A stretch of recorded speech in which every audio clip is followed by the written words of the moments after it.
Salut! Allô tout le monde! Comment ça va? Hey, je suis super contente d'être là. Je suis super contente que vous soyez là. Il fait un petit peu frais aujourd'hui, c'est pour ça que j'ai mis ma petite laine. Euh, j'ai décidé de reprendre de faire mes lives de manière hebdomadaire parce que je me disais, hey, je faisais ça avant, tu sais, c'était vraiment le fun. Et j'ai décidé de réessayer ça. Et c'est vraiment drôle avant qu'on commence, là, juste une couple de minutes avant que le monde arrive, mais vraiment, vraiment, vraiment pas long. Mes cheveux, j'ai été laver mes cheveux parce que je voulais être toute belle et cute pour vous autres. Mes cheveux, ils n'ont pas fini de sécher. Et là, au fond, ça me faisait vraiment, vraiment rire. Ça me fait penser en réactivité, comment est-ce qu'on attend souvent là, que tout soit prêt et parfait. Et lorsqu'on n'a pas réuni les conditions idéales, on y va pas. Et ça ici, ça vous nuit vraiment de la même manière que hey, mes cheveux sont pas secs, sont encore tout mouillés. C'est-tu grave? Non. Va peut-être être moins cute à la caméra, mais ce qui est important, c'est le contenu. J'ai pas tout annulé en me disant oh bon sang, tout sera pas parfait avant que je commence. Non, je vais le faire pareil. Vous allez triper, je vais avoir du fun, ça va être génial. Puis je trouve que des fois, souvent en réactivité ou lorsqu'on essaie de faire des entraînements spécifiques, hein, on a tellement une image en notre tête de comment est-ce qu'on voudrait que tout soit organisé, tout soit bien, les conditions idéales soient réunies et on se limite énormément avec ça. Donc, dans le chat, dans les commentaires, dites-moi si c'est votre genre. Et je pense que c'est important d'y aller pareil, hein, en réactivité. De le faire pareil, même si les conditions idéales ne sont pas là, parce que je trouve que ça nous oblige à réaliser que mais il n'y aura jamais de conditions idéales de toute façon, puis que des fois c'est peut-être pas parfait, mais on veut saisir les opportunités et on veut aussi avoir du progrès. Et ça va vouloir dire que des fois il va falloir qu'on se batte les fesses même si c'est parfait. Puis aussi, c'est que ça va nous apprendre à gérer les situations qui ne sont pas parfaites. Si on attend que tout soit parfait, avant de commencer à même de passer chez nous à entraîner, on va avoir de la misère à avoir des résultats dans la vraie vie parce que la vraie vie, c'est jamais parfait. Donc, je trouvais que c'était un très très bon parallèle, pas nécessairement en lien direct avec ce dont on va parler aujourd'hui, mais quand même, hein, je trouvais qu'il y avait quand même un certain lien.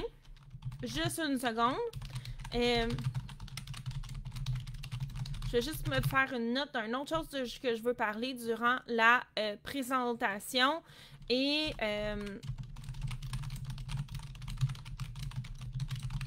parfait.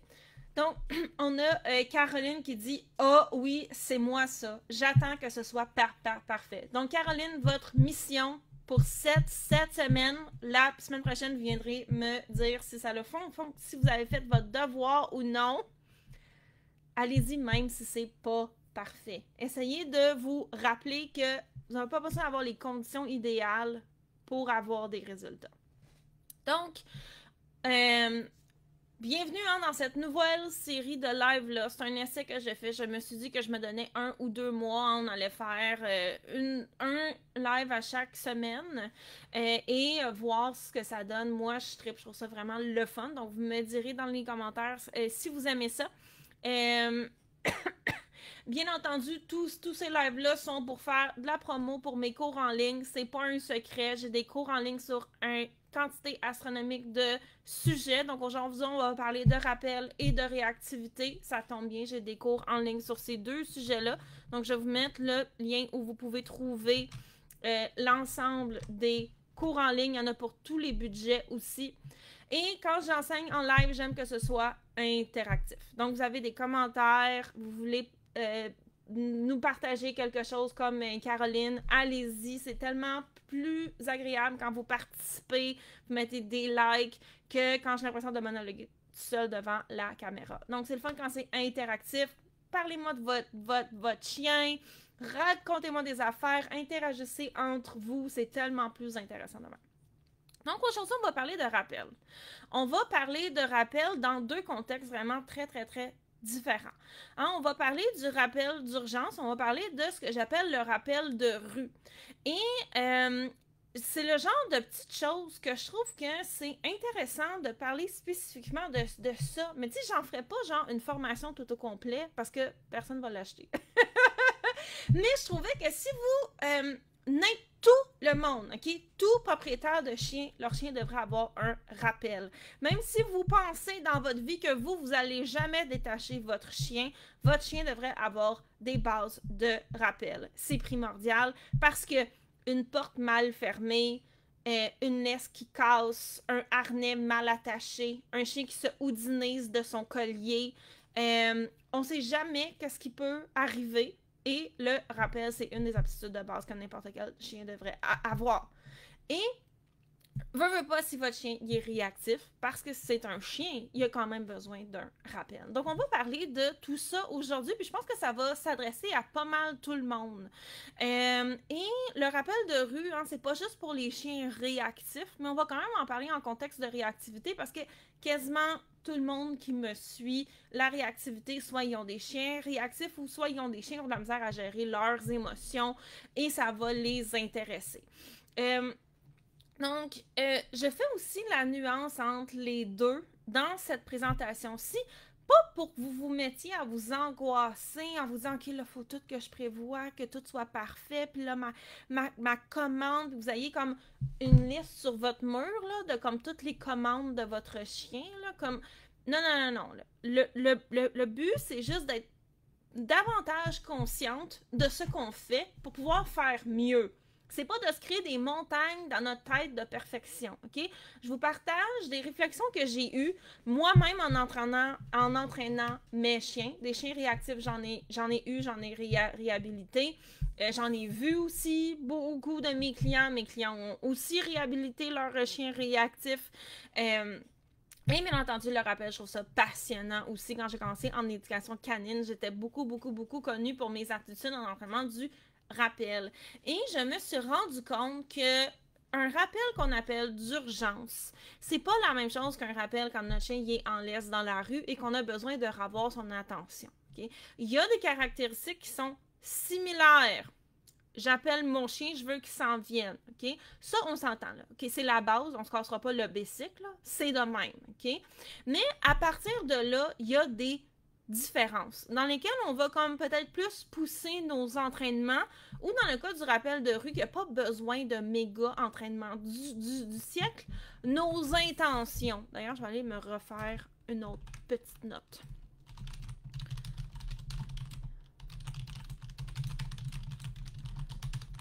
Excusez-moi, une affaire dont je voulais vous reparler plus tard. Donc, dans un contexte comme celui-là, il y a, comme je dis, au niveau de nos intentions, du pourquoi est-ce qu'on fait les choses qui vont influencer la façon qu'on va le faire. Et je voulais qu'on prenne un moment pour en parler aujourd'hui parce que on est le 1er mai, hein, c'est comme le premier beau mois de l'année parce qu'en avril, il pleut tout le temps anyway. Puis des fois, on a des petites tempêtes de neige. Donc, le monde, il commence à sortir dehors. Le rappel, c'est important. Et bien entendu, dans les contextes de réactivité aussi, c'est un petit peu plus difficile. Donc, on a beaucoup de demandes pour du rappel en ce moment. Donc, parlons-en. Okay? C'est vraiment passionnant. On a Caroline aussi qui dit que Letty a un excellent rappel pour tout contexte, sauf lorsqu'elle voit un chien. Si elle est lousse dans un parc et qu'elle voit un chien, si je la rappelle, elle ne revient pas. Donc, dans un contexte comme celui-là, mais là, il faudrait que dans vos entraînements, que vous recréiez ces situations-là dans des contextes sécuritaires, bien entendu, parce que vous êtes capable d'identifier « j'ai un problème spécifique ». On va aller le régler. On va se battre. Là, ça, c'est pas le sujet d'aujourd'hui, mais c'est drôle parce que je parlais à une collègue un peu plus tôt avant la présentation. On a un cas spécifique où on est capable d'identifier le problème. C'est l'heure de se botter les faufounes et de le régler. Donc là, on sait qu'on a un chien qui a un rappel, mais dans ce contexte-là, lorsqu'il y a un autre chien, c'est difficile. Elle n'écoute pas. Qu'est-ce qu'on fait? Est-ce qu'on évite toute forme d'entraînement autour des autres chiens parce que de toute façon, elle l'aura pas? Ou est-ce qu'on trouve des endroits où on est capable de prédire qu'il va y avoir présence de chiens, on amène ce qu'on a besoin et on s'en va faire des entraînements. Pourquoi? Obtenir le rappel dont on a besoin. La réponse est, on va faire le numéro 2 et bien entendu, on va aller se mettre dans des situations où on met personne en danger. Donc, exactement comme Caroline fait. Mais il va demander un certain bottage de foufoune aussi, que ce soit dans un contexte de rappel ou dans un contexte de réactivité. Là, ça n'a pas rapport avec la différence entre les deux formes de rappel, mais je trouve que c'est vraiment pertinent d'en parler. D'où l'importance du chat, pourquoi c'est le fun de faire des lives et que vous mettiez des commentaires dans le chat.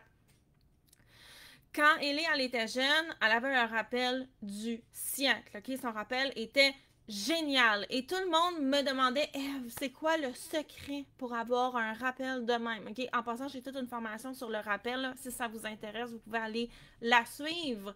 Mais un des gros secrets sur pourquoi Ellie avait un rappel du siècle, oui, parce que je faisais des exercices. Oui, il y a des choses que vous pouvez faire. Oui, il y a des notions théoriques comme on va parler aujourd'hui. Mais parce que je le pratiquais. Puis les gens disaient « Ah, je comprends pas, t'as un super bon rappel, moi, j'y arrive pas, comment ça? » Puis je demandais aux gens à quelle fréquence tu travailles ton rappel. Puis ils disaient « Ben, peut-être 2 ou 3 fois par année. » Puis j'étais comme « Ben, ton problème, il est là. » C'est pas un exercice comme « Va pratiquer. » Si tu pratiques pas, que ce soit en réactivité ou en rappel, là, OK? Si je comprends, en réactivité, c'est plus difficile parce que tout nous semble tellement lourd qu'on a l'impression que tout est dur, que tout est difficile, puis on n'a pas d'énergie pour rien. OK, ça ici, je comprends ça. Mais à un moment donné, les choses ne changeront pas si on ne va pas pratiquer. Comme je parlais dans l'introduction, de ne pas attendre que ce soit parfait et dans du contexte de rappel, mais c'est d'aller faire les exercices. Vous avez beau connaître votre théorie par cœur, votre chien ne comprendra pas plus qu'est-ce qu'il faut qu'il fasse si vous ne lui montrez pas. Donc, excellente observation de la part de Caroline. Et si vous avez besoin d'exercices de rappel, j'ai effectivement un cours là-dessus. J'ai un cours complet, puis j'ai même un cours de base. Je vais vous mettre le lien. Puis j'ai un autre cours qui s'en vient aussi pour les chiens qui ont tendance à se pousser, là, t'sais. Donc, je vais juste vous mettre le petit cours ici qui est comme introduction au rappel si votre chien n'a aucune notion. J'ai un plus gros cours, j'ai un tout petit cours. Et si ça vous intéresse, dites-moi dans le chat. J'aurai aussi un cours en préparation sur les chiens qui ont tendance... qui oublient de jeter un œil sur vous de temps en temps, puis qui partent, là. Ils s'en vont faire leurs petites affaires dans le bois. C'est pas parce qu'ils sont vilains, là. C'est pas parce qu'ils veulent s'enfuir, mais comme, ils oublient qu'ils sont comme responsables de regarder vous êtes où. Donc, si ça vous intéresse, j'aurai un cours aussi que je pourrais faire là-dessus et le sortir bientôt-ish. Donc, vous mettrez dans le chat si ça vous intéresse. Donc, c'est quoi un rappel d'urgence, OK?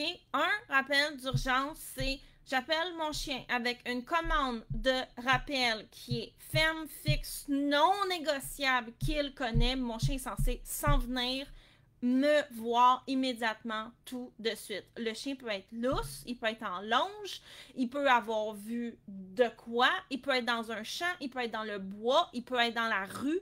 Si j'appelle mon chien, je veux qu'il revienne illico presto maintenant. OK? Ça ici, c'est un rappel d'urgence. Et comme le mot le dit, souvent on va appeler le chien en situation où c'est critique. Il faut qu'il s'en revienne, c'est important.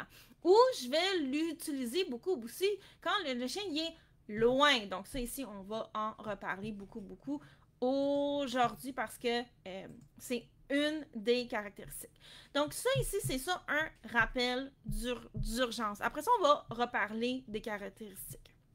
Ce que j'appelle un rappel de rue, c'est quand votre chien il est en laisse. Là, on se promène dans la rue, pout. 2 secondes tout le monde. J'ai mon chien avec moi, ma fidèle peluche.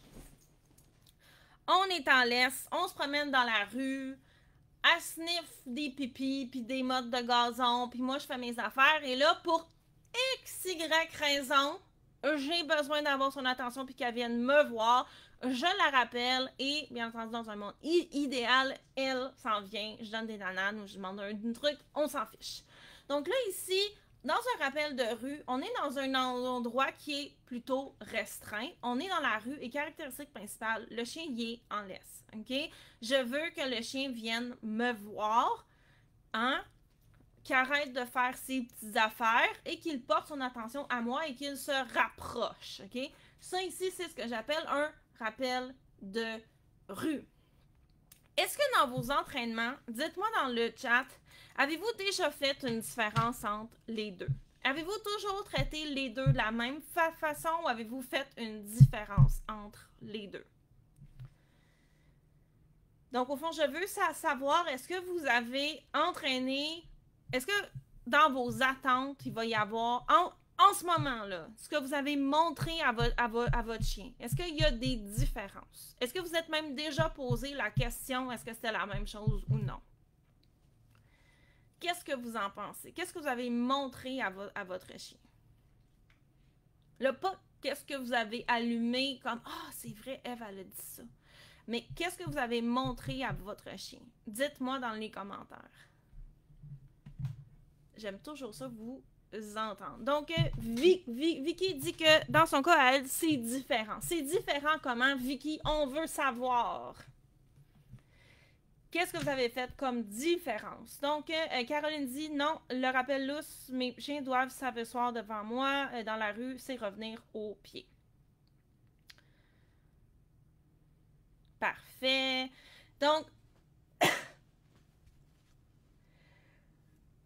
moi, je vais faire... Ah, on a Valérie qui dit qu'elle, il n'y a pas de différence. C'est super correct, Valérie, c'est pas la fin du monde. Comme je vous ai dit, on n'est pas ici pour se casser le basic, puis avoir honte, puis se créer des complications, mais je vais venir vous donner des conseils qui sont différents dans les deux cas pour vous aider à être peut-être plus au courant de ce que vous faites et surtout de vos attentes. Parce que quand on est conscient, on a toujours des attentes, OK? On a toujours des attentes, mais ce qui est important, c'est d'être consciente de ces attentes-là pour être capable de bien les montrer à notre chien. Parce que comme on va voir aujourd'hui, si on a de la misère à comprendre la différence dans nos attentes dans les deux, on ne sera pas capable de les montrer à notre chien.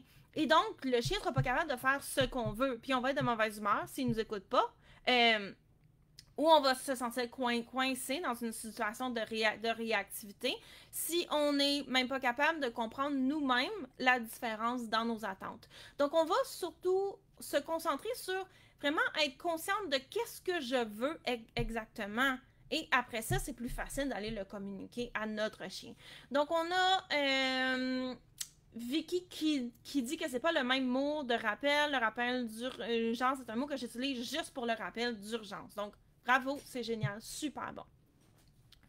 On va justement parler de c'est quoi mes attentes envers les deux. OK? Mes attentes, en fait, de rappel sont très élevées. OK? Je vous le dis d'avance, j'ai aucun problème avec ça. Zeph, il veut jouer avec la peluche. Attendez, Zeph, il veut venir vous dire allô. Et comme pourquoi tu shakes la peluche puis tu viens pas me dire allô à moi? Moi, je veux dire allô aux étudiantes. Tu dis-tu allô, Zephy? Ah, Apichou! Apichou! Donc, dans le cas de rappel d'urgence, c'est quoi?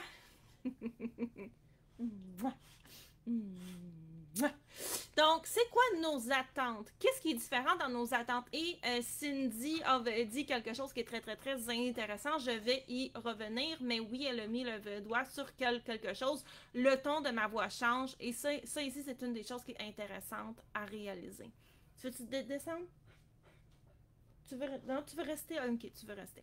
Donc, dans un rappel d'urgence, une des caractéristiques que je m'attends de la part de mes chiens, c'est que mon chien fasse un volte-face sur lui-même, donc il fasse un 180 degrés, et que, peu importe il y a quoi, il s'en vienne vers moi. Donc, attendez, je vais déposer Zeph, parce que c'est un grand garçon, il est lourd.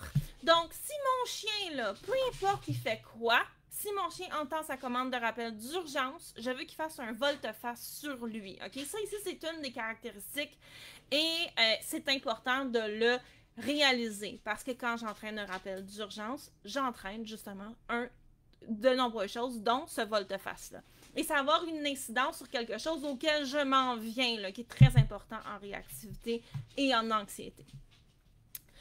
Ensuite, une fois que j'ai mon 180, vous, là, dans les commentaires, dites-moi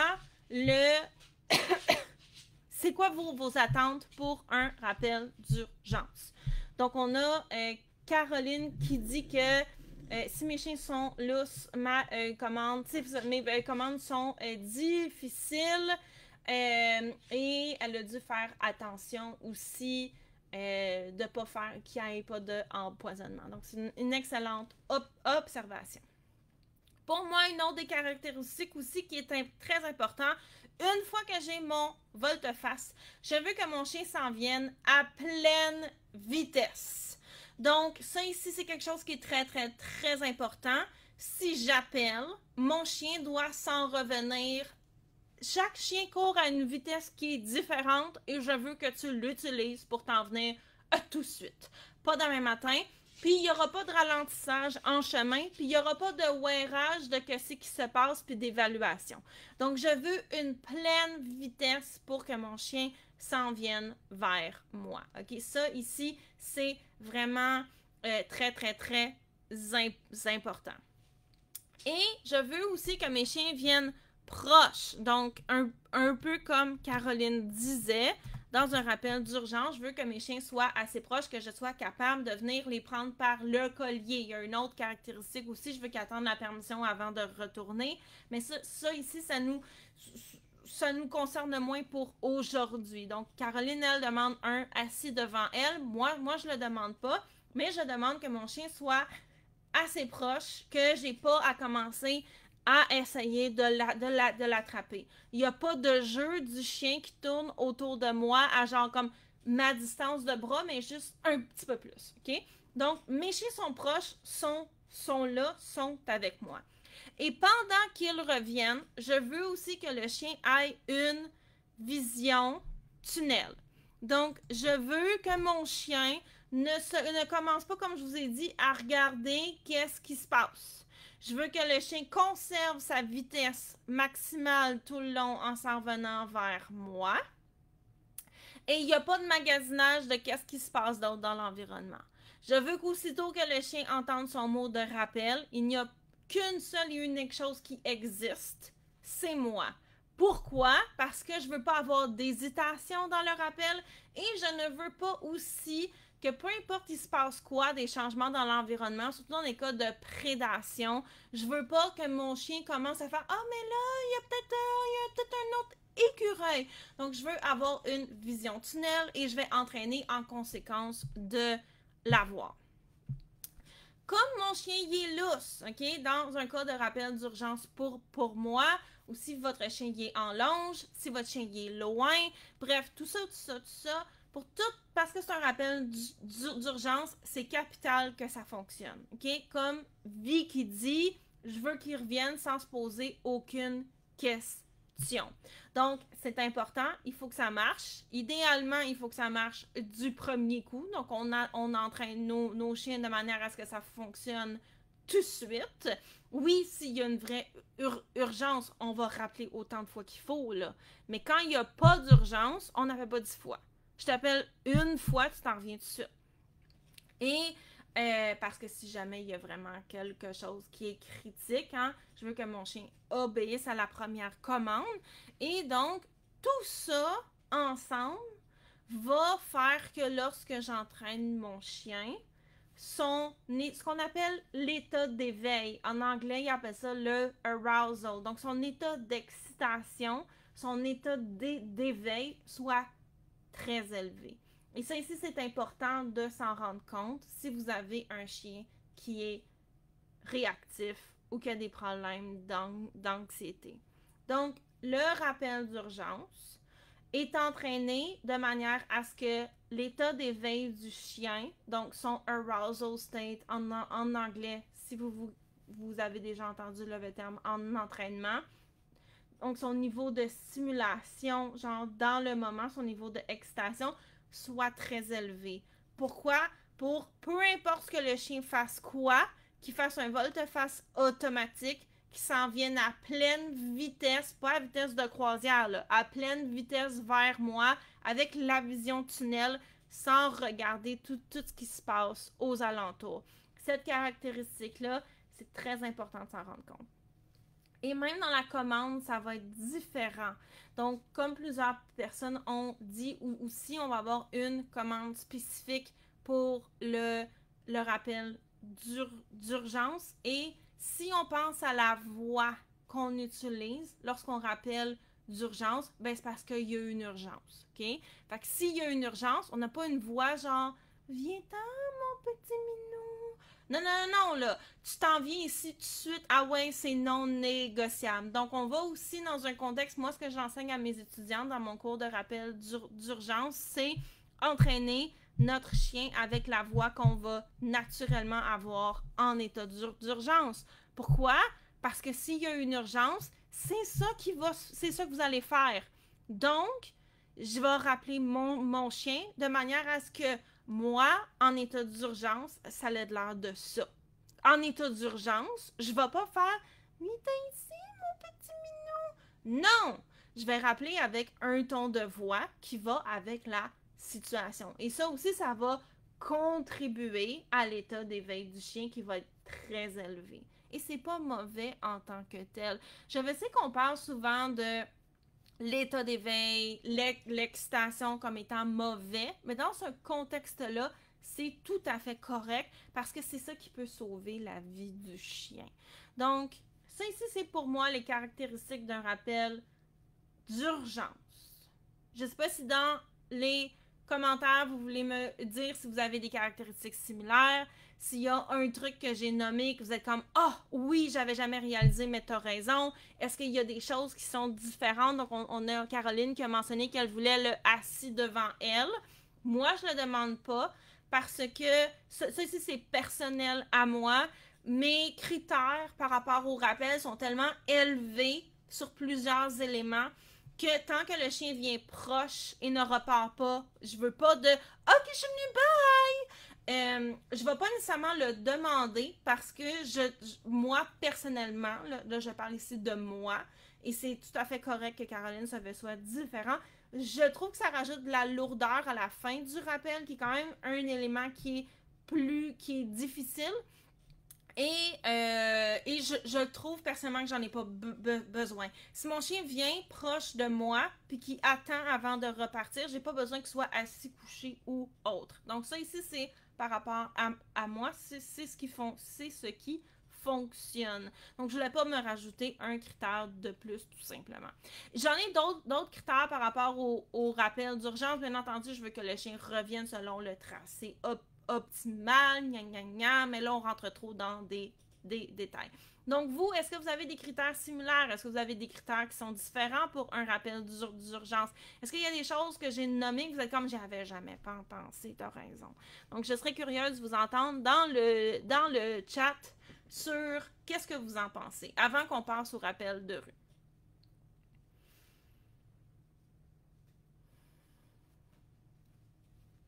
Et moi, je trouve ça important. Là, je fais juste du blabla là, pendant que vous écrivez. Je trouve ça important, comme je vous disais, qu'on pense détacher ou non notre chien. Je trouve que c'est vraiment très, très, très important d'avoir un bon rappel d'urgence parce qu'on ne sait jamais qu'est-ce qui peut se passer. Hein? J'ai déjà vu, surtout ceux qui ont des enfants, hein, on le sait, une porte mal fermée, ça arrive. Donc, c'est vraiment très, très important. Moi, je promène mes chiens en liberté dans le bois chaque jour, plusieurs fois par jour. Donc, encore là, un rappel d'urgence, c'est très important. Je vais juste aller voir s'il n'y a pas un petit bug avec les commentaires, parce que là, je vois pas ce que vous m'écrivez. Je vais juste aller voir. Ici. Parfait. D'accord. Donc, on va passer au rappel de rue. Et c'est là que je vais commencer à me rendre compte des différences entre les deux types de rappels. En passant, il y en a d'autres, hein, des types de rappels. On a le rappel d'urgence, on a le rappel de rue qu'on appelle aussi un rappel de tous les jours, et on a le rappel automatique hors de vue, et on a aussi les check-in. Donc, il y a plusieurs types de rappels. Aujourd'hui, on va juste parler de ces deux-là. Ah! Donc, on a Cindy qui dit que Maki s'aperçoit déjà devant elle et qu'elle encourage le comportement. Et elle dit, s'il revient, je suis déjà vraiment heureuse. Donc, si votre chien vous offre un comportement que vous aimez, vous pouvez toujours le payer. Si mes chiens viennent puis qu'ils s'assoient, c'est encore plus génial. Je vais les payer, je vais les renforcer, mais je ne vais pas nécessairement l'exiger. Mais oui, s'il le fait, vas-y, continue à le payer. Puis tu sais, si Cindy dit j'ai pas vraiment d'autres attentes parce que s'il revient, je suis déjà vraiment contente, mais peut-être que justement, il faudrait aller le pratiquer dans des contextes où le chien il y a du succès pour être capable de voir est-ce que ça me convient.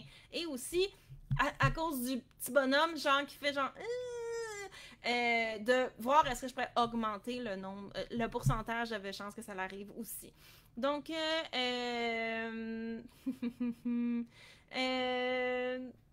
oui, Caroline dit que c'est une chaîne, c'est super correct. À nouveau, j'ai aucun problème avec ça. Et que elle, ça fait vraiment partie de ses attentes. Go, go, go, j'ai vraiment aucun problème avec ça. Donc, oui, Cindy, les adolescents, c'est pas facile. Donc, raison de plus pour retourner le pratiquer. Et souvent, un des problèmes avec le rappel, hein, que ce soit n'importe quel type de rappel, c'est que souvent, on a tendance à les utiliser quand on en a besoin. Mais c'est lorsqu'on en a besoin qu'on a vraiment besoin que ça arrive. Là, on n'est pas en entraînement. Là. Ah ouais, viens-t'en, là. Puis c'est souvent quand on en a besoin qu'on va avoir tendance à faire des gestes qui, sur le coup, vont nous donner le résultat qu'on veut, mais qui, à long terme, sont peut-être pas productifs. Comme répéter des commandes, insister, mettre de la pression au chien. Ce qui, quand on est dans l'urgence, on s'en fiche, là. Tu t'en viens, on va faire tout ce qu'il faut pour qu'il s'en vienne. Mais d'aller réentraîner le chien va nous assurer que, justement, on met toutes les chances de notre côté pour avoir un bon rappel fiable, aussi fiable qu'on peut avoir pour un adolescent. Donc, pas juste s'en servir lorsqu'on en a de besoin, mais aussi pour faire des entraînements puis que le chien reste habitué, que ça fait partie de la vie. Donc, rappel de rue, c'est quoi les caractéristiques? Qu'est-ce qui est différent? Premièrement, une des choses qui est essentielle à comprendre, c'est que le chien, il est attaché. Okay? Il est pas à l'autre bout de la planète, il est pas loin, il est attaché, il est avec nous. En rappel de rue, on aura toujours un certain contrôle parce qu'on va pouvoir faire du maniement aussi. Donc, ces caractéristiques-là sont importantes. Okay? J'ai pas besoin d'avoir un volte-face automatique. Même si je veux que mon chien m'écoute rapidement, j'ai pas la notion de situation critique. Et là, vous allez dire, oui, mais Ève, mon chien, il est réactif. Bien sûr, si votre chien il est réactif, vous avez besoin d'avoir un bon rappel de rue fiable. Ça ici, la réactivité, ce n'est pas un manque d'obéissance. Mais avoir une bonne obéissance va vous aider à bien gérer votre chien en réactivité. Je ne sais pas si vous comprenez, la nuance entre les deux, elle est essentielle. Je le répète, la réactivité, c'est pas un manque d'obéissance de la part de votre chien. Mais avoir un chien qui écoute davantage va vous aider à mieux le gérer et avoir plus de résultats en réactivité. Donc oui, j'ai besoin que mon chien il m'écoute dans un rappel de rue. Si je demande quelque chose à mon chien, je m'attends à ce que ça arrive. S'il n'est pas dans des conditions pour le faire, je ne demande pas, mais je vais l'aider. Je vais le sortir de cette situation-là. Donc, ça ici, c'était juste un aparté. Mais le fait que le chien est attaché est très important à prendre en considération dans ce qu'on va faire. Donc, j'ai pas besoin d'avoir une méga pleine vitesse. Premièrement, le chien n'aura jamais le temps de prendre son élan. Puis deuxièmement, j'ai pas envie qu'il me fonce dedans. OK? C'est pas le fun. Puis, c'est pas une attente qui est réaliste dans un contexte où le chien y est attaché. Donc déjà là, ici, on a une grosse différence. J'ai pas besoin d'avoir pleine vitesse vers moi. Il est pas loin, là. Donc, ça ici, c'est une autre chose qui est importante. Le chien, il est déjà proche. Il est attaché. Dans un rappel de rue, je cherche, oui, une proximité, mais je cherche aussi un engagement avec moi. Parce que moi, dans mes critères au niveau du rappel, parce que d'urgence, parce que je promène beaucoup mes chiens dans le bois, j'ai pas besoin que mes chiens fassent un contact visuel soutenu avec moi, gna gna gna.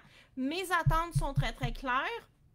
Je vais mettre beaucoup plus mon autocontrôle au début de la séquence de rappel, c'est-à-dire le volte-face, pas de tour d'honneur, là. Le volte-face, puis que le chien s'en vienne direct, et après ça, que le chien reste proche. Pourquoi? Parce que j'ai réalisé que plus il y avait de niveau d'autocontrôle dans le rappel, moins le chien avait envie de le faire, donc plus à long terme, ça me nuisait. Donc mes critères sont vraiment, tu viens proche, je veux être capable de te rattraper si j'ai besoin et tu attends la permission avant de retourner. Donc, dans un cas de rappel de rue, là, mes attentes au niveau de la fin vont être un petit peu plus élevées parce que j'ai beaucoup moins d'attentes au début. Donc là, oui, je vais demander une demande d'engagement de la part du chien. J'ai pas besoin d'un contact visuel, là, qu'il y ait besoin que j'y mette des gouttes dans les yeux, là, tellement qu'il me fixe qu'il en est rendu les pupilles desséchées. Mais je vais vouloir que le chien, il soit là avec moi. Donc ça, ici, ça va être une différence. Oui, je veux que le chien soit à proximité, que je suis capable de l'attraper, mais il y a une grosse différence au niveau du rappel de rue, c'est que si jamais le chien manque un rappel, il est attaché. Je peux toujours faire quelque chose avec du maniement. Et ça, ici, c'est très important dans un cas comme celui-là. Parce qu'en réactivité, on deal, excusez-moi pour l'anglicisme, avec des émotions négatives à ambivalentes. Donc, on a de la colère, de la frustration, de la peur. Et on a un chien qui, des fois, pour des raisons émotionnelles, va manquer ce qu'on lui demande. Si mon chien ne m'écoute pas quand je le rappelle, est-ce que ça veut dire que je le laisse faire? En faisant, ben, il est pas capable, pauvre petit loup. Non! Mais je vais l'aider grâce à du maniement. Je vais pas faire, ben, il est pas capable. Je vais le laisser réagir. Non! Je vais m'arranger pour qu'il soit capable de faire ce que je lui demande. Là, c'est pas un cours sur le maniement. Je vous donne pas les techniques secrètes parce que ce n'est pas le sujet de ce live-ci. Mais je suis capable de m'aider de ma laisse. Et je vois beaucoup de monde en réactivité. Ça ici, c'est le hint, le conseil que je vous donne. Quand le chien ne les écoute pas, ils sont tellement désemparés, et je comprends, le désemparement vient d'un manque de connaissances qui font, ben, je sais pas quoi faire. Fait qu'ils laissent le chien réagir pendant qu'ils essayent de le convaincre. Mais non, là, arrête, là, viens, là. Mais ça fonctionne plus ou moins, OK? Donc, n'oubliez jamais, ultimement, votre chien y est attaché, OK? Et ça, ici, ça fait qu'avec les bonnes techniques, on est capable d'obliger le chien aussi.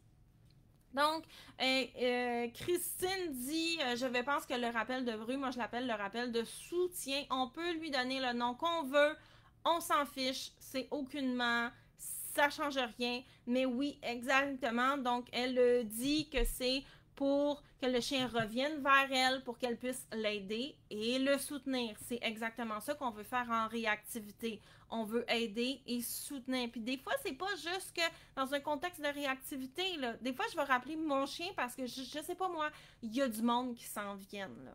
Hein?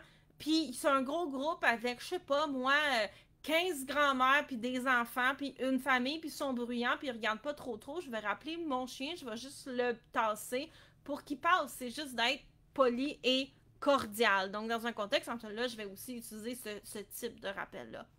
Viens-t'en, là. Puis, je vais le rappeler. Donc, ça aussi, c'est important. Le rappel de rue, comme je vous ai dit, une autre caractéristique est importante, il est réparable avec les bonnes techniques de maniement. Donc ça ici, c'est important aussi à considérer. Là, on a Chloé qui dit avec un gros chien qui fait de l'agression, rediriger, c'est pas toujours évident de rediriger le chien. Et effectivement, il y aura toujours des cas d'exception, mais ça ne veut pas dire qu'on ne peut pas le pratiquer. En utilisant aussi, parce que je le sais que Chloé elle est dans mon programme avec un effet de levier aussi, on va venir contrebalancer le fait que le chien soit fort. Et en utilisant aussi à nouveau les bons mouvements, on devrait aussi baisser le niveau de frustration. Donc, ça vaudrait la peine, parce que je le mentionne parce que Chloé, elle est dans mon programme. Tu pourrais soumettre une vidéo pour les analyses sur quoi faire en réactivité sur le terrain, de justement toi qui pratiques la technique pour rediriger le chien, parce que là, je pourrais te montrer tout ce que tu fais de bien, puis tout ce que tu pourrais améliorer par rapport à qu'est-ce que ton chien est en train de faire, puis qu'est-ce qui se passe dans cette situation-là. Donc ça, ici, ça l'aiderait beaucoup, parce que la réactivité, ça se passe où? Sur le terrain, pas dans les livres. On a Sarah qui vient d'arriver. Allô? Donc, ça ici, c'est quelque chose qui est très important à considérer. Hein?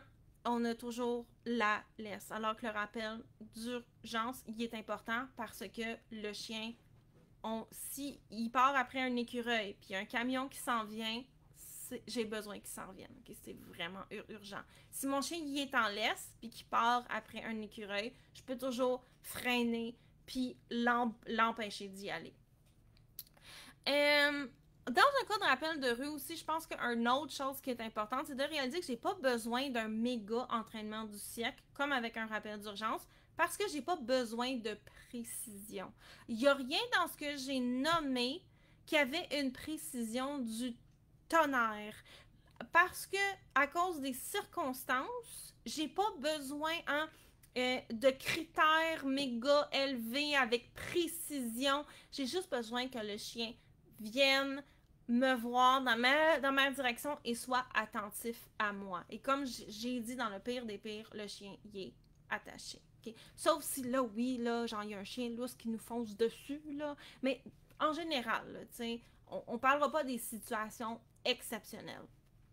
Donc, j'ai pas besoin de méga précision. Fait que j'ai pas besoin de faire un méga entraînement au niveau de mon rappel de rue. Hein? Juste une petite coupe de pratique. Le chiot ou le jeune chien va l'avoir compris tout simplement. Genre, quand je dis ton nom, tu t'en viens, puis tu vas avoir des nananes, puis oura. Okay? Et, il n'y a pas de questionnement sur ça me tente-tu ou ça me tente pas. Donc, ça ici, c'est pas mal ça, les règles avec n'importe quelle chose que je demande avec mes chiens. Et une autre notion qui est très importante, dans le cas de réactivité, est-ce qu'il y a quelque chose que j'ai pas nommé, surtout celles qui sont des étudiantes de longue date, que vous trouvez qui manque? Est-ce qu'il y a quelque chose que vous trouvez par rapport à un rappel de rue que j'ai oublié de nommer? Et ça ici, c'est la dernière caractéristique dont on va parler au niveau du rappel de rue. Qu'est-ce que j'ai pas nommé? De quoi j'ai pas parlé? Qu'est-ce qu'on recherche dans un rappel de rue? Quelle est la caractéristique manquante? Donc, on a parlé du fait que le chien y est attaché. On a parlé qu'on pouvait l'aider avec du maniement. On a parlé que le chien y est déjà proche. On a parlé du fait qu'on n'a pas besoin de méga précision. On a parlé qu'on cherchait de l'engagement de la part du chien, pas du méga gros engagement de compétition, là. Mais tu sais, je veux que mon chien y écoute ce que je lui demande quand même. On a parlé que de différentes choses. Il y a un élément dont j'ai pas parlé qui est super important. Avez-vous une idée c'est quoi? Là, les commentaires de Facebook, c'est tout le temps un peu plus long. J'ai hâte qu'ils rentrent. Donc, qu'est-ce que j'ai pas nommé qui est important dans notre contexte? Que ce soit parce que il y a une petite famille qui s'en vient et j'ai besoin de tasser mon chien, que ce soit dans un contexte de réactivité, que ce soit parce qu'il y a une affaire louche là-bas, que ce soit parce que sur le trottoir, il y a de la construction, fait que je veux juste changer de bord de rue. Quel est l'élément qui manque, dont j'ai pas parlé? J'ai hâte de vous entendre. Donc, on a Chloé qui dit qu'elle va aller faire sa vidéo dont je lui parlais.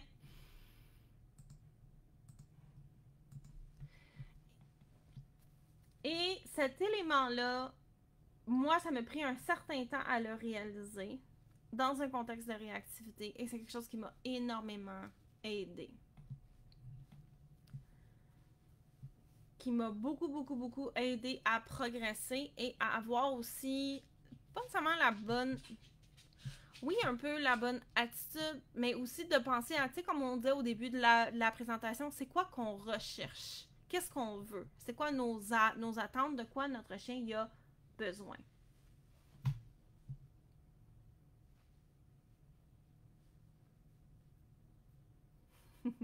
Oh, parfait. Donc, ben, Chloé dit, oh, je viens juste d'arriver, je suis pas sûre. Donc, l'élément qui manque, c'est que quand, dans un contexte de rappel de rue, quand le chien exécute sa commande, je veux avoir un certain calme de la part de mon chien. J'ai pas besoin que mon chien s'énerve le pompon, soit dans un contexte où je fais juste le rediriger parce qu'il y a une petite famille qui s'en vient ou on s'en va juste ailleurs. J'ai pas besoin qu'il s'énerve, c'est inutile dans un cas comme celui-là. Mais aussi dans un cas de réactivité, mon chien, il est déjà craqué, là. S'il y a un déclencheur, puis je rappelle mon chien, pour pouvoir faire des interventions, peu importe le type d'intervention que vous allez décider, de continuer avec la VLS courte, de faire les exercices de réhabilitation, de s'en aller, de... Peu importe ce que vous allez faire, vous allez commencer par rappeler. Comme je martèle avec mes étudiantes, s'il y a un déclencheur, tu rappelles ton chien, puis tu fais une évaluation de l'environnement. Qu'est-ce qui se passe? C'est quoi les informations pour être capable de prendre la bonne décision? On va toujours rappeler en premier. Donc, ce que j'ai, dans un cas comme celui-là, le chien, s'il a vu le déclencheur, il va toujours avoir un certain degré d'agitation. J'ai pas besoin d'y en rajouter. Lorsque j'étais un bébé entraîneur, OK? Un jeune, tu sais, ben, j'étais pas jeune, mais mes connaissances étaient jeunes, tu sais. Je me disais, plus je rajoute de positif à la situation, mieux mon chien va se sentir rapidement. Fait que quand il y avait un truc qui faisait peur à mon chien, que ce soit un truc qui fait peur en réactivité, parce qu'il y avait des peurs dans son petit cœur, je mettais le paquet, là. Oui, regarde, c'est de mes chiens! Puis en plus, j'étais super gênée parce que je suis pas très extrovertie, moi, dans la vie, là, tu sais. Donc, je mettais le paquet en me disant, plus je rajoute de positif, plus il va associer de positif au peur, là, à la chose qu'il n'aime pas. Mais ce que je me suis rendu compte, c'est que l'excitation positive et l'excitation négative, c'est les deux côtés de la même pièce. Et c'est très facile pour un chien de passer d'excitation positive à négative. Et à un moment donné, Ellie et moi, on se promenait, puis elle avait vu le déclencheur, puis là, je l'ai rappelé, puis là, je me suis mis à faire mon set. Ben oui, c'est l'ami chien, tout est correct, biscuit, on joue, on ci, on ça. Puis quand elle avait vu le chien, elle était pas sûre. Elle était comme... Puis je l'ai rappelé, puis là, je l'ai excité en essayant de mettre le plus de positif possible. Et là, elle s'est revirée vers le chien, puis elle a commencé à réagir. J'ai été capable de la rediriger. Ça a été correct. J'ai pas une full-on réaction. Mais lorsque j'ai vu ça, je me suis dit, avant que j'essaie de mettre tout ce positif-là, elle était pas craquée. Mais aussitôt que je l'ai craquée, elle arrêtait pas de regarder le déclencheur, puis à un moment donné, ben, c'était too much. Fait qu'elle est passée de excitation positive à négative. Très rapidement. Et bien entendu, j'avais pas les résultats que je voulais. Et ce que je me suis rendu compte, c'est que excitation ne veut pas dire nécessairement positif. Et dans un cas de réactivité, je ne veux pas avoir un chien qui est excité. Donc, l'espèce de état d'éveil élevé, le arousal state qu'on parlait dans le cas de rappel d'urgence, j'en ai pas besoin dans un cas de rappel de rue. Je veux essayer de garder mon chien le plus calme possible et ma commande va être en conséquence aussi. Je vais bien entendu avoir une commande claire. Les commandes, plus c'est clair, meilleur c'est pour le chien. Plus vous allez éviter la confusion. Donc, plus vous allez éviter l'hésitation, la frustration, puis l'espèce de agitation. Et c'est ici, dans mon programme, dont les portes sont fermées, je suis en train de vous faire un speech de vente. On a parlé de ça la semaine passée. Donc, on veut avoir des commandes claires. Ça nous aide énormément. Donc, je donne ma commande claire d'une voix qui est calme et en contrôle de la situation. Donc, je demande à mon chien de s'en venir, mais j'ai pas besoin de le craquer. Donc, faites attention à ça aussi au niveau du rappel de rue dans des contextes de réactivité. Donc, dans un contexte de rappel de rue, on n'a pas besoin que le chien y ait une espèce de vision tunnel avec vitesse maximale pour s'en revenir et de monter son état d'excitation. Donc, je ne vais pas l'entraîner, donc l'utiliser au quotidien dans des contextes où j'en ai besoin, mais aussi où j'en ai pas besoin, comme on a dit, hein, on n'utilise pas juste nos commandes lorsqu'on en a besoin, à avoir un chien qui, lorsqu'il m'écoute, il n'est pas aïe, parce que je ne veux pas avoir un chien aïe en réactivité. C'est pas productif par rapport à là où est-ce que je m'en vais. Ultimement, en réactivité, ce qu'on veut, c'est que le chien soit semi-calme et capable de se gérer. Être aïe, c'est pas votre objectif en réactivité. Donc, je vais faire mes interventions en ce sens. Bien entendu, calme ne veut pas dire plate. Ça, ici, c'est une discussion pour un autre jour. Mais pensez à ça aussi. Si quand vous rappelez votre chien dans la rue, admettons que votre chien s'appelle Mémine, ok? Je le sais, c'est ridicule, on s'en fiche. Si je fais Mémine, viens-t'en, Mémine, je suis en train de l'énerver. Et bien entendu, c'est évident à mon ton de voix que je suis stressée quand je fais ça. Donc, là, je suis surprise que mes chiens n'aient pas de jumpy dans les airs, mais cette démo-là, je dois la faire trop souvent. Donc, on veut aussi faire attention au niveau de la commande, la façon qu'on la donne pour aller aider ça. Dans toutes les caractéristiques que j'ai nommées par rapport au rappel de rue, il n'y avait rien qui demandait d'avoir un état d'éveil élevé. Alors qu'au niveau des caractéristiques qu'on a données pour le rappel d'urgence, on en a besoin. Parce que le chien y est loin. On veut un volte-face automatique, hein, un 180. On veut une pleine vitesse. On veut une vision tunnel. On veut avoir aussi la trajectoire optimale de rappel vers nous. S'il y a un obstacle, tu sautes par-dessus. Ah ouais, direct à la maison. Donc ça ici, c'est important. Et donc, dans un contexte comme celui-là, je vais chercher à avoir un état d'éveil qui est élevé parce que ça va servir ce que je veux. Dans le cas d'un rappel de rue, j'en ai pas besoin. Ce que j'ai besoin, c'est d'essayer de garder mon chien calme, en contrôle de lui-même, de le soutenir, d'être là pour l'aider et bien entendu de faire preuve de proactivité, ce qui est tout un sujet pour un autre jour, mais je voulais qu'on parle des différences entre les deux. Donc, est-ce qu'il y a quelque chose...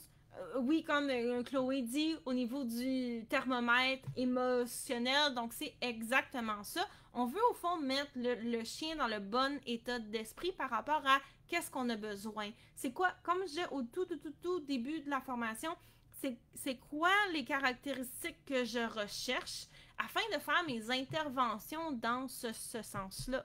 Si je recherche un chien qui est calme, ou essayer de le calmer, je ne la rappellerai pas en le craquant, ça ne me donne rien, c'est pas productif avec là où est-ce que je m'en vais. C'est pour ça qu'on analyse, hein, qu'on prend un certain moment pour regarder qu'est-ce que je fais, de quoi j'ai besoin, quelles sont mes attentes, et est-ce que ce que je fais est en lien avec mes attentes, ou si la réponse est oui, hurrah, on se tape dans le dos et que je suis bon ou bonne.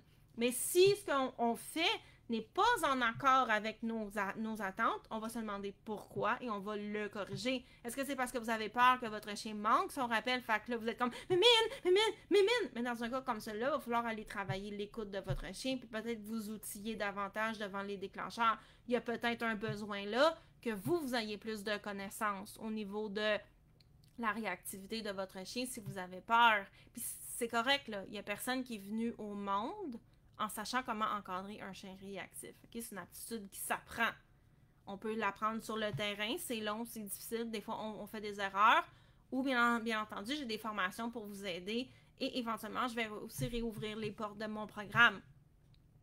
Dans un cas de rappel d'urgence, si vous avez de la misère à avoir les caractéristiques, ben là, on va aller acquérir les connaissances pour l'avoir, ces caractéristiques-là. Donc, c'est pour ça qu'on prend un moment aujourd'hui pour examiner de quoi j'ai besoin afin d'être capable de poser les gestes en ce sens-là. Et bien entendu, comme on a dit tout au long, on va aller entraîner aussi. Donc, cette partie-là, vous le ferez par vous-même. Est-ce qu'il y a des questions avant qu'on se laisse par rapport à ce dont on a parlé? Donc, est-ce que vous avez eu des illuminations? Est-ce que vous avez fait « Ah ouais, je le faisais, mais je ne l'avais jamais vu de cette manière-là. » Hein? Parce que souvent, vous faisiez ça, mais sans un peu vous en rendre compte. C'était comme un peu flou dans votre tête. D'où l'importance de se demander pourquoi je fais ça comme ça. C'est quoi mes attentes? Parce qu'après ça, ça nous aide à être encore plus clair dans nos interventions. Est-ce qu'il y avait des dernières questions avant qu'on se laisse? J'essaie de ne pas dépasser 1 heure. Et bien entendu, je vous remets l'adresse avec tous les cours en ligne si ça vous intéresse. Ou si vous avez des questions, besoin de suggestions, je suis là pour vous aider. Donc, je vais juste vous laisser faire vos dernières interventions et on va se laisser ensuite, si jamais il n'y a pas de questions, eh bien, on va se laisser et se dire à la semaine prochaine. Je vais probablement aussi déplacer les lives au mardi. Ça va être à la même heure, donc vous me dites-moi ce que vous en pensez. Je suis vraiment très, très, très curieuse de savoir. Puis, je vais essayer ça pendant un certain temps. Je vais voir si ça me donne les résultats que je veux et ensuite, je réajusterai. Comme en entraînement canin, hein, ce ne sera jamais parfait dès le début. On essaie des choses, on regarde les résultats que ça donne et après ça, on améliore la formule. Donc, je vais juste attendre vos dernières questions, interventions et après ça, on va se laisser.